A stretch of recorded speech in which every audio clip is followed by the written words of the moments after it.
Martin grow എന്ന ക്യാപ്റ്റന്റെ കഥ.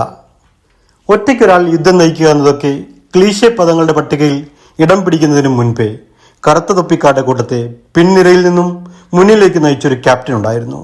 Martin David grow എന്നായിരുന്നു ആ ക്രിക്കറ്ററുടെ പേര്.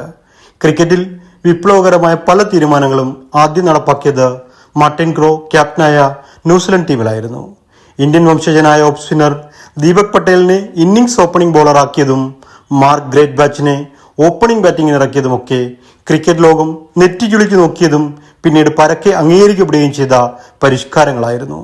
1992 ലോകകപ്പിൽ ന്യൂസിലാൻഡ് നടത്തിയ മുന്നേറ്റത്തിന്റെ നെടുനായകത്വം മാർട്ടിൻ ഗ്രോ എന്ന ക്യാപ്റ്റന്റെ തൊപ്പിയിൽ അർപ്പിച്ച തൂവലുകൾ ന്യൂസിലാൻഡ് എന്ന ടീമിനെ ലോക ക്രിക്കറ്റിൽ അടയാളപ്പെടുത്താനിടയാക്കി. സെമി ഫൈനലിൽ പാകിസ്ഥാനോടുള്ള മത്സരത്തിൽ 93 റൺസ് എടുത്ത് നിൽക്കുമ്പോൾ ബൈ റണ്ണർ ഗ്രേറ്റ് ബാച്ച് ഓടി റണ്ണൌട്ട് ആകുന്ന കാഴ്ച ക്രിക്കറ്റ് പ്രേമികൾക്കിന്നും നൊമ്പര കാഴ്ചയാണ്.